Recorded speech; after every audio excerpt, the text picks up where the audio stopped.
আসসালামু আলাইকুম। স্বাগত জানাচ্ছি দৈনিক খবর বাংলার সংবাদে। সাথে আছি আমি শারাফা বিনতে শরীফ নাবা। জানিয়ে দিচ্ছি সংবাদ শিরোনাম। দৈনিক পাবনার আলোর সম্পাদকের মাতা নীলুফার কাদেরীর প্রথম মৃত্যুবার্ষিকী পালিত। পাবনায় ৩ চাঁদাবাজ ও ছিনতাইকারী গ্রেপ্তার। পাবনায় জাস্টিন ট্রুডোর নামে ভুয়া জন্মসনদ তৈরির মূল হোতা ইমন গ্রেপ্তার।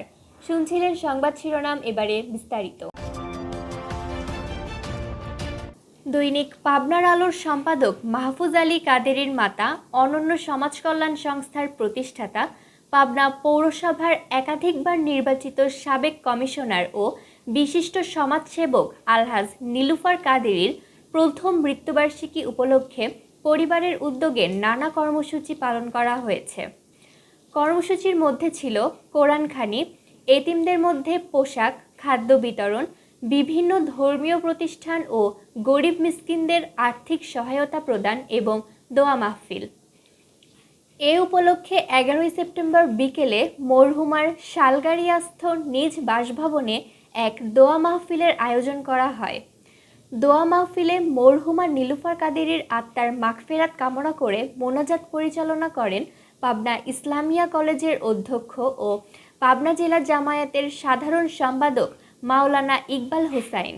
দোয়া মাহফিলে মরহুমার স্বামী পাবনা জেলা আইনজীবী সমিতির বারবার নির্বাচিত সাবেক সভাপতি, পাবনা প্রবীণ হিতৈষী সংঘের সভাপতি, বিশিষ্ট সমাজসেবক আলহাজ জহির আলী কাদেরী, বড় ছেলে দৈনিক পাবনার আলো ও মাসিক অনন্য কথা সম্পাদক মাহফুজ আলী কাদেরী, পাবনা আইনজীবী সমিতির সাবেক সাধারণ সম্পাদক অ্যাডভোকেট নাজমুল হোসেন শাহিন, জজ কোর্টের সাবেক GP advocate Hossain Shaheed Suhrawardy, professor সোলাইমান হোসেন, দৈনিক খবর বাংলার সম্পাদক ও পাবনা বৈষম্য বিরোধী সাংবাদিক সমাজের আহ্বায়ক আলহাজ ডাক্তার আব্দুস সালাম, অ্যাডভোকেট আমজাদ আলী কাদেরী শিপার, পাবনা জেলা যুবদলের আহ্বায়ক ইলিয়াস আহমেদ হিমেল রানা, বিটিভির পাবনা জেলা প্রতিনিধি নজরুল ইসলাম বাঁধন, এশিয়ান টিভির স্টাফ রিপোর্টার শফিক আল কামাল, এসএ টিভির জেলা প্রতিনিধি কামরুল ইসলাম, দৈনিক নয়া দিগন্ত জেলা প্রতিনিধি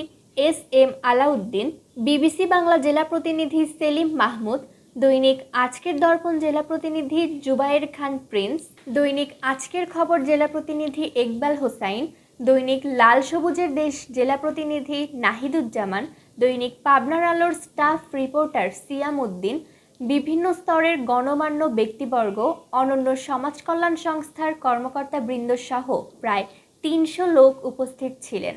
এর আগে ভোর হতে দুপুর পর্যন্ত বিভিন্ন মসজিদ ও নিজ বাসভবনে বিভিন্ন হাফেজিয়া মাদ্রাসার হাফেজ ও ছাত্রদের দ্বারা কোরআন খতম পড়ানো হয়।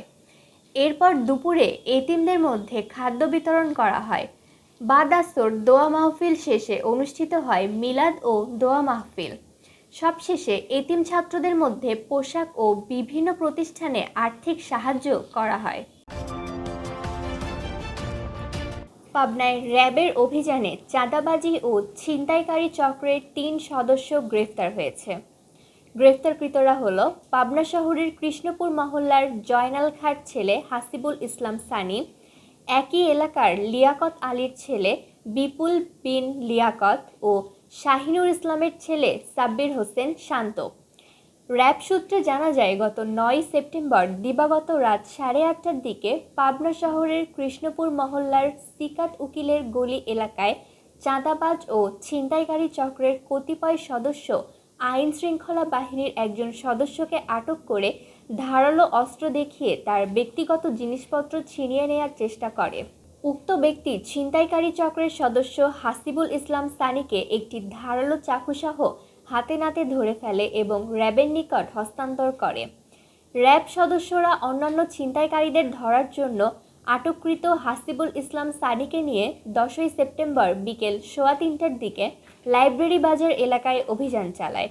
অভিযানকালে ছিনতাইকারী চক্রের সদস্য সাব্বির হোসেন শান্ত ও বিপুল বিন লিয়াকতকে গ্রেফতার করে।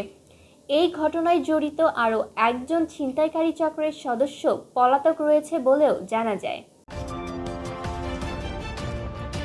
পাবনা ক্যাম্পের র্যাব সদস্যরা কানাডার প্রধানমন্ত্রী জাস্টিন ট্রুডোর নামে ভুয়া জন্মসনদ তৈরির মূল হোতা ইমনকে গ্রেফতার করেছে।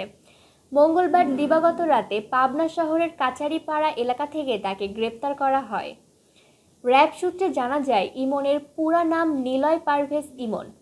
পিতার নাম আলতাফ হোসেন। বাড়ি সুজানগর উপজেলার আহমদপুর গ্রামে। ইমন আহমদপুর ইউনিয়ন পরিষদের কম্পিউটার অপারেটর ছিলেন। বুধবার দুপুরে এক সংবাদ সম্মেলনে র্যাব 12 পাবনার কোম্পানি কমান্ডার মেজর এহতেশামুল হক খান জানান, চলতি বছরের 20 মার্চ কানাডার প্রধানমন্ত্রী জাস্টিন ট্রুডোর নামে ভুয়া বাংলাদেশি জন্মসনদ তৈরির ঘটনা গণমাধ্যম ও সামাজিক যোগাযোগ মাধ্যমে ভাইরাল হয়।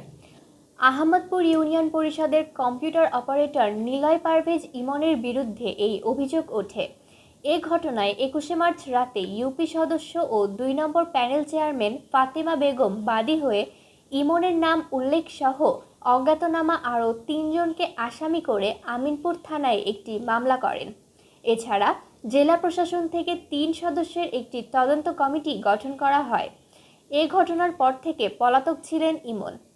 কোম্পানি কমান্ডার মেজর এহতেশামুল হক খান আরও বলেন, প্রাথমিক জিজ্ঞাসাবাদে ইমন র্যাবকে জানিয়েছে তিনি পাবনা সহ দেশের বিভিন্ন এলাকার লোকজনের কাছ থেকে বিপুল পরিমাণ অর্থ হাতিয়ে নিয়ে জাতীয় পরিচয়পত্র, জন্ম সনদ, শিক্ষা সনদ, পুলিশ ক্লিয়ারেন্স তৈরি করে নিয়েছিলেন। গ্রেফতারকৃত নিলয় পারভেজ ইমনকে আমিনপুর থানায় হস্তান্তর করা হয়েছে। শেষ করছি আজকের মতো। আগামী দিনের সংবাদ শোনার আমন্ত্রণ রইল। ধন্যবাদ।